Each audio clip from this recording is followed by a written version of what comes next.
Welcome back to Afternoon Live. In celebration of the Jewish New Year, Rosh Hashanah, our next guests are here with a traditional matzo ball soup. We welcome from the Chabad of Northeast Portland, Chaim Wilhelm and his mother, Devorah. Thank you both for visiting us. Devorah, it's such a pleasure to meet you.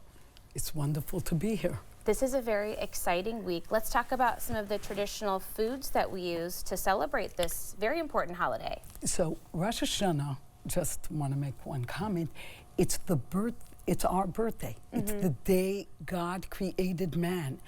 And each one of us has a purpose and a song to sing.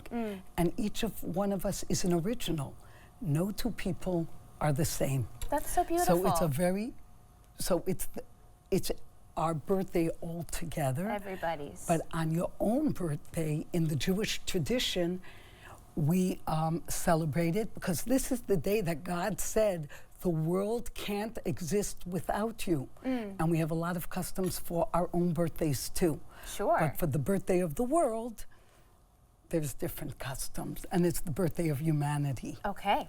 So I know the apples and honeys are pretty important, right? Right. So we have different customs because we believe that God is judging everyone, and we all want to have a wonderful new year, a sweet year, a healthy year, all the blessings we want. Yes. So we have many different customs, and one of the customs is you take an apple and you dip it into honey, representing a sweet new year. Yes.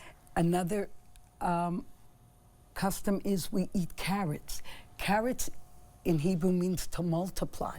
Oh. So we ask in Yiddish, I should say in the Yiddish language means to multiply. Okay. And so we ask God that our merits should multiply and everything good should be in abundance. That's so beautiful.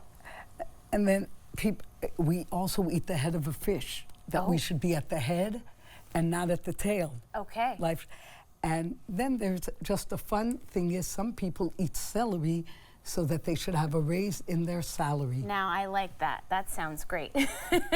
And Chaim, can you explain the challah bread is specifically round for this holiday? So we have challah by every Jewish holiday and Shabbat. It's round on Rosh Hashanah to ask that the year should be good without end, like a circle has no end, so it should be filled with goodness. Well, I love all the meaning behind these traditions and how wonderful that you get to eat delicious things at the same time and celebrate with your loved ones. Well, let's talk about the matzo ball soup next. This is just kind of a year-round favorite, right? Yeah, so it's something that growing up, you always have it with it's a soup dumpling, but it's with every single soup. I've seen people use it with split pea, butternut squash. I think we'll be doing is butternut squash for Rosh Hashanah, actually. But traditionally, it's done with a chicken soup. So, yeah. And I learned how to make all my food from my grandmother and my mom. Okay. So I'm going to let her... Mom's the expert here. So where does one begin if you want to make, let's say you've never made a matzo ball, anything before? Where do you start? It's actually you put everything together, but if you want, you can take the eggs and you put in the 2 eggs, then you put in the oil, and you put equal amount of water. Oh, okay.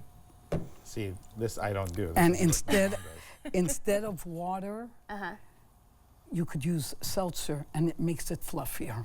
Oh, that's a good trick. Yes. I love that. And then you mix it. Pretty simple ingredients too, right? This is just good comfort food. There's matzo meal in the bowl, and I'm mixing it. Now, normally, you would actually put it in the fridge for a half hour to gel. And that would help you form the balls when you're ready to cook them? Yeah, exactly. Okay. You wet your hands. Okay.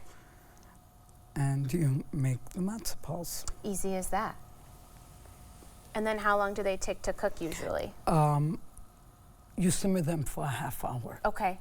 I know a big part of the tradition is the specific noisemaker here. Yeah, so on Rosh Hashanah we blow the shofar. One of the messages of the shofar is asking God for world peace, making an announcement, asking God for a new bless the new year. And it's a simple cry, something that everybody wants from the heart.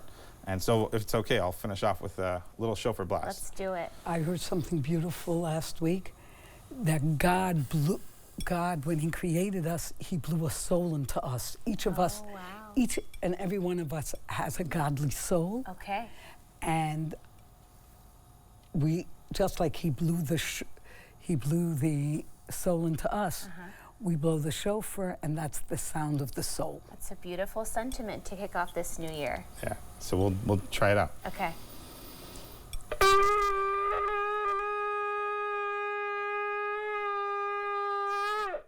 And then we wish each other a Shana Tova. It should be a good, new, happy, sweet new year. Sweet like honey, which is just good, and it's not questionable whether it's good. It's sweet. We know. You ask a kid, it's sweet. You don't have to have a taste for it. So wonderful. It should be a sweet new year for everybody. For you. Thank you both for being here and sharing with us. Yeah. This is a really special day. I really appreciate your time. Thank you so much. Shana Tova. Shana Tova. We'll have more information on our website at katu.com. We'll be right back with more Afternoon Live right after this.